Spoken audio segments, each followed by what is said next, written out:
Here's the thing about mothers. They don't need words to know. They just show up. Jack's mom arrived on a Thursday afternoon, unannounced. She'd borrowed a neighbor's motorbike and driven the bumpy road out to the property. Following directions Jack's assistant Fuck had quietly given her when she'd called the office asking where her son spent his days now. She found him on the roof. Jack was up there replacing tiles, his shirt off, sweat running down his back, hands blackened with tar and dirt. The midday sun was brutal. He didn't hear her approach, didn't know she was there until he climbed down the ladder and turned to find her standing in the clearing, one hand over her mouth, tears already streaming. "Mom?" She couldn't speak at first, just stood there looking at him, at the blisters on his palms, at the house behind him with its fresh tiles and cleaned windows, at the chicken coop he'd half finished in the corner of the yard, at her son, the CEO, looking like a farmer. And then she smiled. Not a worried smile, not a concerned smile, a real one, full and bright and trembling at the edges. "You're really doing it," she whispered. "You're really choosing this." Jack climbed off the ladder and walked over, still holding the hammer. "Mom, I didn't know you were coming. I had to see it for myself." She wiped her eyes with the back of her hand. "Everyone's been talking. Fuchs said you're out here every day. Uncle Dung said you bought land, and I thought—" She paused, voice catching. "I thought maybe you were just running away, hiding from your father. But this," she gestured at the house, at the work, at all of it. "This is different." Jack set the hammer down. "Are you okay with it?" His mom laughed, a wet, broken sound. "Okay with it? Jack, I've been praying for this. Not exactly this. I didn't know what shape it would take, but I've been praying you'd find peace, that you'd stop trying to be what your father needed, and start being what you needed." She walked past him to the house, running her hand along the freshly painted door frame. "Your father built empires," she said quietly. "But you're building a home. There's a difference. Let me tell you what happened in that moment." Jack had been carrying his father's expectations like a second spine, invisible, structural, impossible to remove without collapsing. Every business decision, every late night at the office, every sacrifice had been made with one question echoing underneath. Will this be enough? Will he finally see me? But standing there with his mother, watching her examine the house he was building for the woman he loved, Jack felt something shift, not break, shift. Like a door he'd been pushing against for years suddenly swinging open because he'd finally tried pulling instead. "Does he know?" Jack asked. "Not yet." His mom turned back to him. "But he will, and when he finds out, I know." They stood there for a moment, mother and son, both understanding what was coming. His father wouldn't accept this quietly. There would be phone calls, ultimatums, maybe worse. But here's what his mom said next, and it changed everything. "I didn't marry your father because he was powerful. I married him because he was passionate. He wanted to build something that mattered. The problem is, somewhere along the way, he forgot that people matter more than projects." She walked over and took Jack's hands, the blistered working hands. "Don't make his mistake. Don't sacrifice the people who love you for the things you think you should accomplish." Jack felt something tight in his chest loosen. "I won't." "Good." She squeezed his hands. "Now show me everything. I want to see what you're building." He gave her the full tour, showed her the reinforced beams, the new roof tiles, the kitchen where Tien would cook, the bedroom with its view of the fruit trees, the clearing where chickens would soon scratch and peck, the vegetable garden plots he'd marked out. His mom listened and nodded and occasionally offered suggestions. "Paint this wall a warmer color. Add a window here for better cross breeze. Consider building a covered porch for rainy season." Practical advice, mother wisdom. And then as they stood on the front step looking out at the 2 hectares, she asked the question, "When will you tell your father?" "Soon. I'm waiting for the right moment." "There won't be a right moment, Jack. There will only be the moment you choose." She was right. Of course she was right. But before Jack could respond, they heard voices. Tien was coming up the road, and she wasn't alone. Uncle Dung was with her, and they were laughing about something, their voices carrying in the afternoon air. Jack's mom turned to him with raised eyebrows. "Is that Tien and Uncle Dung, the one who wants to buy land nearby?" "Yes." His mom straightened her shirt, suddenly self-conscious. "I didn't know I'd be meeting her today. I must look." "You look fine, Mom." Tien and Uncle Dung rounded the corner and stopped when they saw Jack wasn't alone. Tien's eyes went wide. She recognized Jack's mother from photos, from the few times Jack had mentioned her. She immediately smoothed her hair, tucked her shirt in, tried to look more presentable. But Jack's mom didn't wait for formalities. She walked straight over to Tien and took both her hands. "You must be Tien. I've heard so much about you." Tien looked like she might cry. "Mrs., I'm sorry, I didn't know you were visiting. You should have nothing. You're perfect just as you are." Jack's mom smiled. "My son talks about you the way poets talk about the moon. I had to meet the woman who makes him that happy." And just like that, the tension broke. Uncle Dung introduced himself, shook hands all around. Tien explained she'd finished selling at the market early and had run into Uncle Dung at the bus stop. He'd come to look at similar properties nearby and they'd walked over together. The four of them stood there in the clearing and something shifted in the air. This wasn't just Jack's project anymore. It wasn't even just Jack and Tien's dream. It was becoming something bigger, a community, a choice that other people were making too. Uncle Dung looked at the house and nodded approvingly. "You've made good progress. This place looks completely different from when I saw it last week." "I've been working every day," Jack said. "I can see that." Uncle Dung walked over to examine the chicken coop. "This is good work, honest work." Jack's mom watched Uncle Dung inspect the property, then turned to Jack with knowing eyes. She understood now. This wasn't just about escaping his father's control. This was about building something real. Something that mattered in ways quarterly earnings never could. "Uncle Dung," Jack's mom said suddenly, "have you found your property yet?" "Not yet. I'm still looking."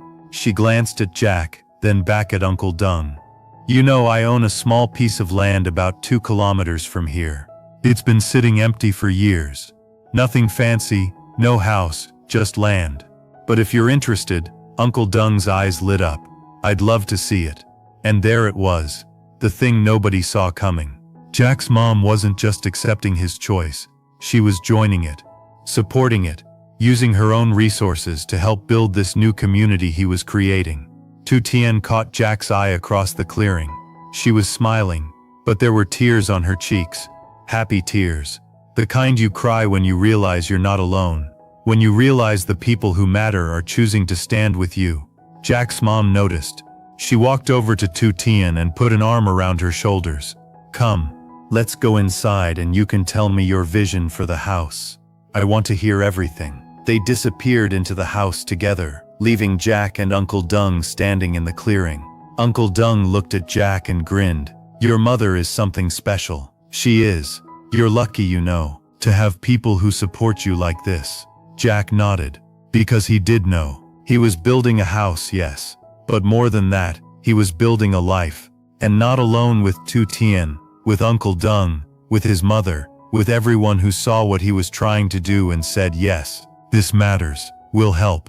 But here's what Jack didn't know yet. While his mother was visiting, while Uncle Dung was planning his own property purchase, while Tien was inside sharing her dreams for the house, Jack's father was at the company headquarters, standing in Fuck's office, demanding to know where his son spent his days. And Fuck, loyal but honest, was about to tell him everything. The storm wasn't coming. It was already here. Fuke had always been loyal. That was the problem.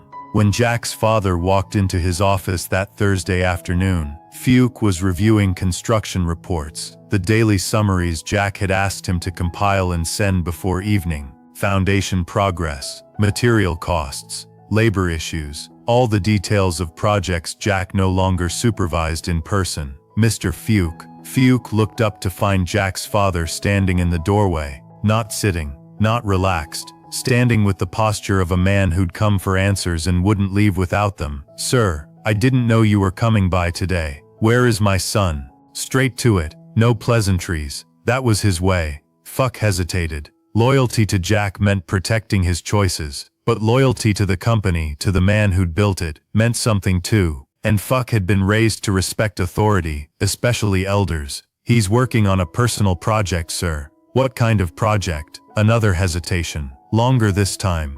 Jack's father stepped into the office and closed the door behind him. "I'm going to ask you one more time and I want the truth.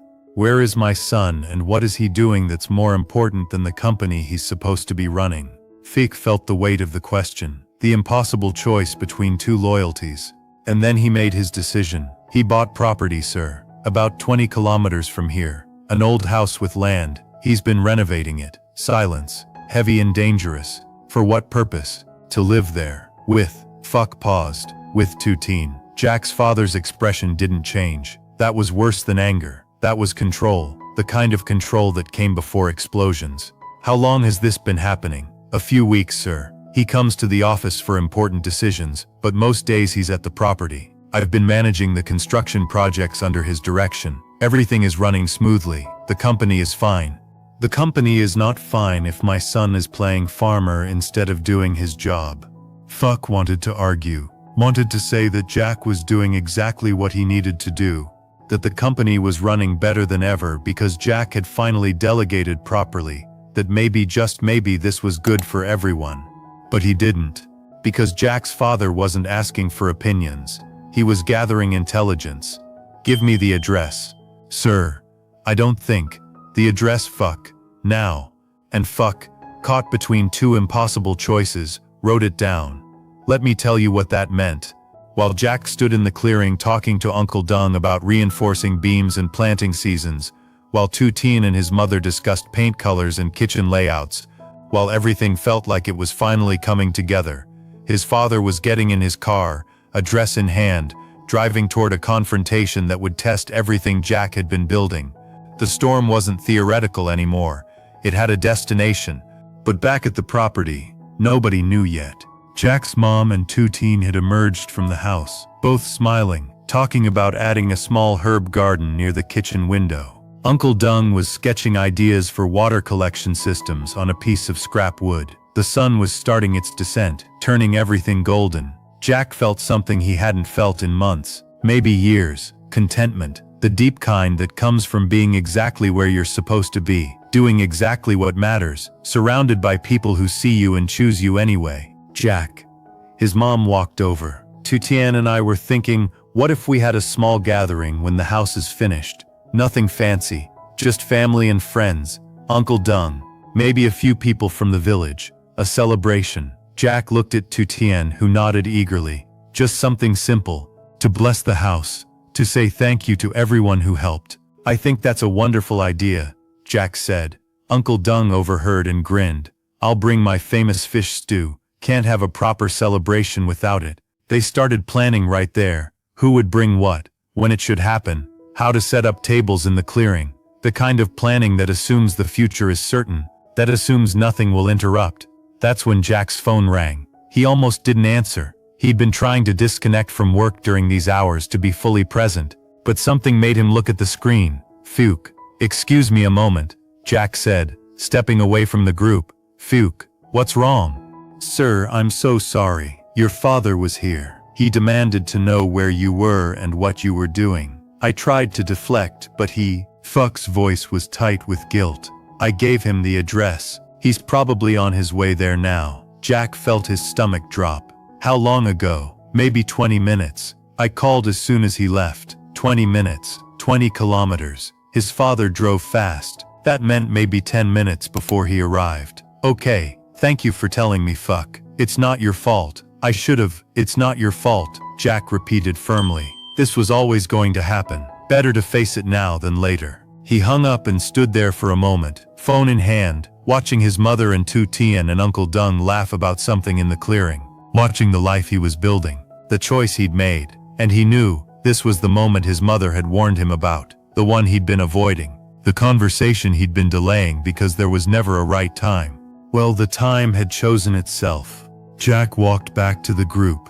His mom saw his face first. She knew immediately. What happened? Dad's on his way here. He knows about the house. About everything. Tien went pale. Uncle Dung straightened up. Former soldier instincts kicking in. Jack's mom just nodded slowly, like she'd been expecting this. How long do we have? She asked. Maybe 10 minutes. Here's what happened next. And it tells you everything about who these people were. Tien didn't run. She stood straighter. Should I leave? Would it be easier if I wasn't here when he arrived? No, Jack took her hand. "This is about us, about our choice. If you leave, it looks like we're hiding, like we're ashamed. But I don't want to make things worse. You make everything better. That's the point." Uncle Dung cleared his throat. "I should probably go. This is family business." "You can stay if you want," Jack said. "But I understand if you'd rather not be in the middle of this." Uncle Dung considered, then nodded. "I'll take a walk down the road. Give you privacy. But I'll be close if you need anything." That left Jack, Tien, and his mother standing in the clearing as the sun continued its descent and the cicadas started their evening song. Jack's mom walked over and stood between them, taking both their hands.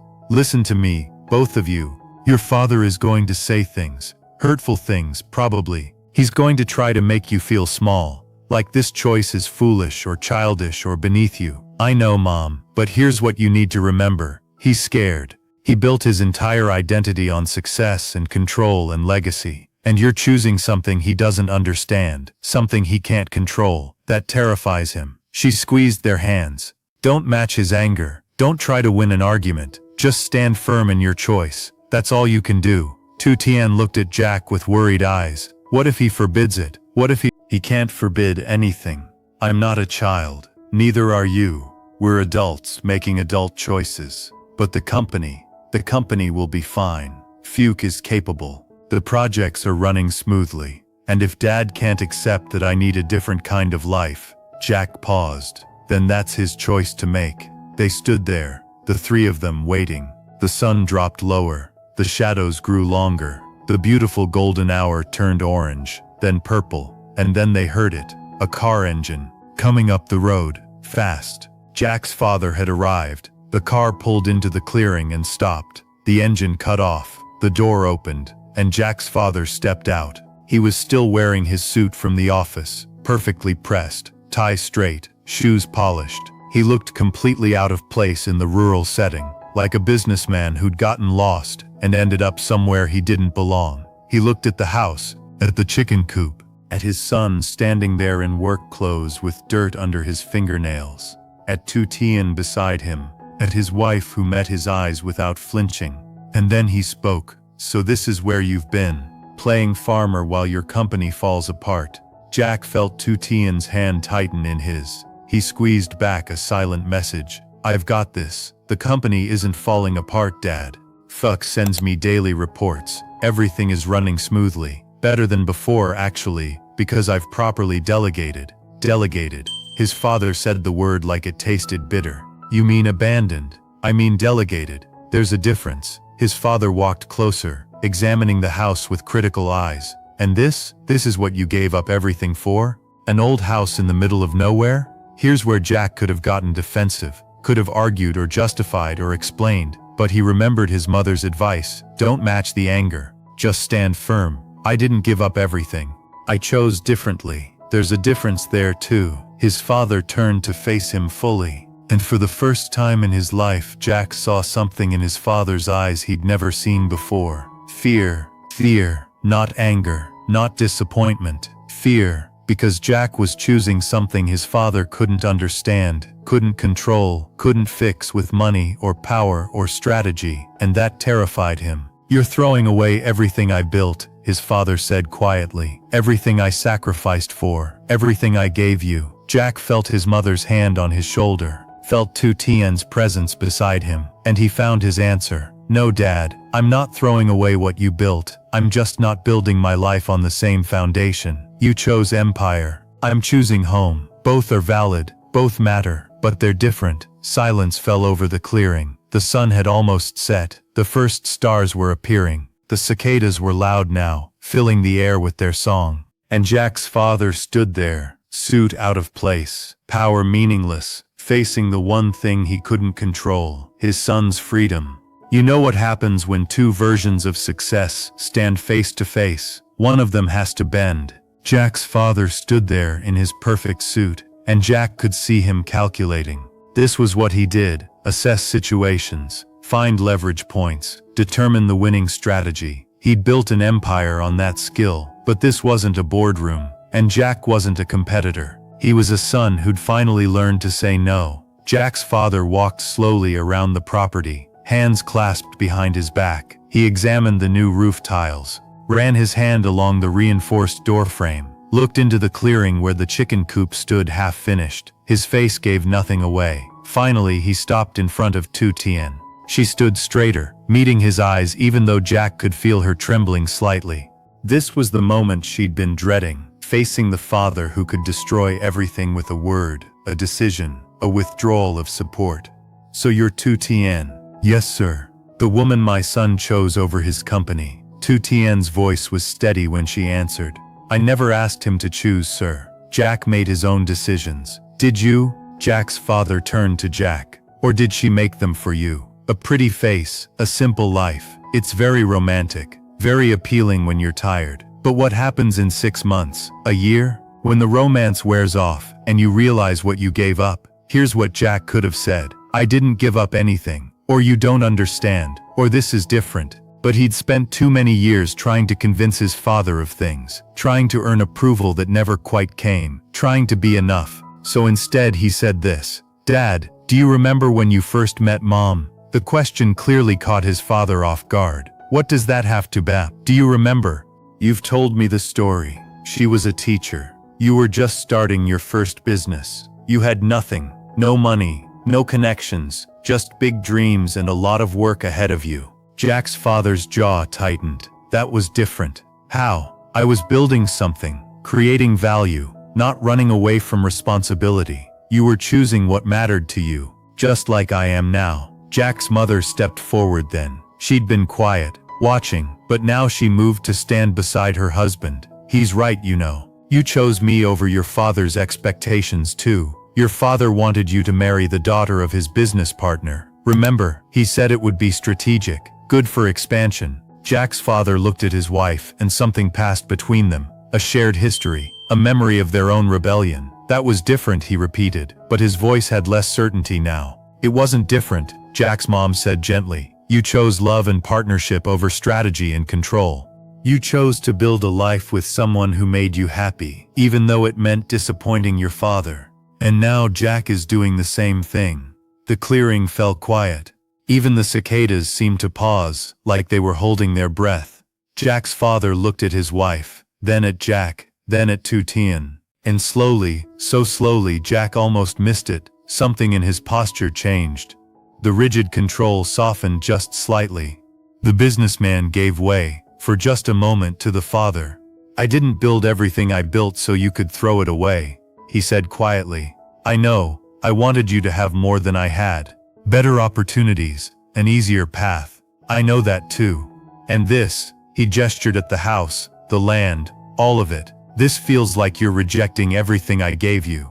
And there it was, the fear beneath the anger, the wound beneath the control. Jack walked over to his father. "Dad, I'm not rejecting what you gave me. I'm using it differently. You taught me about hard work. I'm working harder now than I ever did at the office. You taught me about building things that last. This house, this life, it's built to last. You taught me about making sacrifices for what matters, and I'm sacrificing the comfortable path for something that matters more." He paused. "You gave me everything I needed to make this choice. You just didn't expect me to choose differently than you did." Jack's father looked at his son, really looked at him, maybe for the first time in years, saw the blisters on his hands, the strength in his stance, the certainty in his eyes. And then he did something Jack had never seen him do. He sat down, right there on the front step of the house, his perfect suit touching the dusty wood. He sat down and put his head in his hands. "I don't understand this," he said. "I don't understand why success isn't enough for you." Jack sat down beside him. "Because success isn't the same as happiness. You taught me how to achieve. But Tien taught me how to live." Tien, who'd been standing frozen, uncertain whether to stay or go, moved closer. She didn't sit. That felt too presumptuous. But she came near enough that Jack's father could see her properly in the fading light. "Sir," she said quietly, "I know I'm not what you wanted for Jack. I don't have education or status or family connections. All I have is love for your son and a willingness to work hard beside him. If that's not enough for you, I understand. But it's enough for Jack, and I promise you I will never ask him to be less than he is. I will only help him become more of who he's meant to be." The simplicity of it, the honest, unadorned truth of it, seemed to hit Jack's father harder than any argument could have. He looked up at her. "You really love him, more than I can explain, sir, and you're willing to build this life with him, even though it means hardship, even though it means giving up the comfort my son could provide." "Jack and I are building comfort together, sir. Just a different kind, the kind you can't buy." Jack's father was quiet for a long moment, then he turned to his wife. "You support this?" Jack's mom sat down on the other side of her husband. "I do, completely, because I see in Jack what I saw in you 30 years ago, someone willing to choose love over strategy, someone brave enough to build their own version of success." Here's what happened next, and nobody expected it. Jack's father started to cry, not loud sobs, just quiet tears running down his face while he sat on that dusty step in his perfect suit, finally understanding that he couldn't control this, couldn't fix it, couldn't make his son choose differently. "I'm scared," he admitted. "I'm scared you're making a mistake. I'm scared you'll regret this. I'm scared I'm losing you to a life I can't protect you from." Jack felt his own throat tighten. "You're not losing me, Dad. I'm just growing into someone different than you imagined. That's not loss, that's growth." They sat there, father and son, while the last light faded from the sky and the stars came out fully. Jack's mom held her husband's hand. Tien stood nearby, witnessing this moment of breaking and rebuilding, and slowly Jack's father nodded. "I don't understand it," he said again, "but I can see you're committed to it. I can see you've thought it through, and I can see," he looked at Tien, "I can see she loves you the way your mother loves me, like you're worth more than what you can provide." He stood up, brushing dust from his suit. "I can't promise I'll support this enthusiastically. I can't promise I won't worry constantly. But I can promise," he took a shaky breath, "I can promise I won't stand in your way." Jack stood too. "That's all I'm asking." His father looked at the house one more time. "It's good work. Solid. You learned that from me, at least." "I learned everything from you, Dad. I'm just applying it differently." A ghost of a smile touched his father's face. Then he turned to Tien and did something that shocked everyone. He extended his hand. "Take care of him. He's stubborn, idealistic, sometimes impractical, but he has a good heart." Tien took his hand, eyes bright with tears. "I know, sir. That's why I love him." Jack's father nodded once, then walked to his car. But before he got in, he turned back. "There's a storm coming next week. Category 2, maybe 3. You'll need to reinforce that roof better. And the chicken coop, it won't survive high winds the way you've built it. I'll send some materials. And maybe," he paused, "maybe I'll come help install them, if you want." Jack felt something break open in his chest. "I'd like that, Dad. Don't make me regret this." "I won't." His father got in the car and drove away, leaving dust and stars and the sound of cicadas in his wake. As soon as he was gone, Jack's mom pulled both Jack and Tien into a fierce hug. "That went better than I expected," she said, laughing through tears. "He threatened to help with construction," Jack said. "That's practically a declaration of love from him." "It is," his mom agreed. "That's exactly what it is."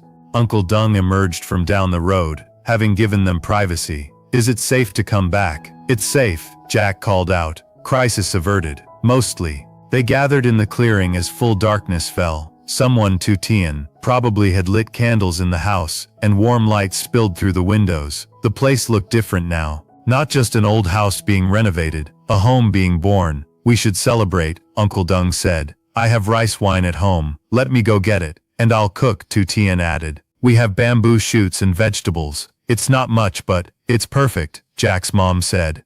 "Let's celebrate the fact that sometimes when you stand firm in what you love, the universe bends toward you instead of breaking you." They cooked and ate and drank rice wine under the stars. Uncle Dung told stories from his military days. Jack's mom shared memories of when Jack was young. Tien laughed and added wood to the fire and looked at Jack across the flames with eyes that said, "We did it. We're really doing this." And Jack thought about his father driving home in his suit, probably still processing everything. Probably scared and uncertain and out of control, but also maybe a little bit proud, because he'd raised a son brave enough to choose differently, strong enough to build his own version of success, wise enough to know that empire and home were both valuable but only one of them would keep you warm at night. As the evening wound down and Uncle Dung headed home and Jack's mom prepared to leave, she pulled Jack aside one more time. "He'll come around completely," she said. "It'll take time, but he will, because deep down he knows you're right. He just needs to grieve the version of you he thought he was building." "I know. And Jack," she touched his face, "I'm so proud of you, not for what you're accomplishing, for who you're becoming." After she left, Jack and Tien sat on the front step, the one his father had sat on, the one that was slowly becoming sacred through the moments it witnessed. "That was terrifying," Tien said. "It was, but we survived it. We did." She leaned her head on his shoulder. "What happens now?" Jack looked out at their 2 hectares, at the house they were building, at the future taking shape under their hands. "Now we finish what we started. We reinforce the roof before the storm. We build the chicken coop stronger. We paint the walls and plant the garden and make this place home. Together, always together." The stars wheeled overhead. The cicadas sang. Somewhere in the distance, a dog barked.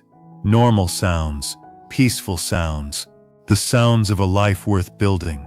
And in 1 week, when the storm came, when the rain lashed, and the wind howled, and the roof held firm, because Jack's father had come and helped reinforce it properly, they would all understand that some battles aren't meant to be won, they're meant to be survived together. Some foundations aren't built from concrete and steel, they're built from forgiveness and compromise and love that's strong enough to weather anything. One conversation at a time, one honest word at a time, one choice at a time.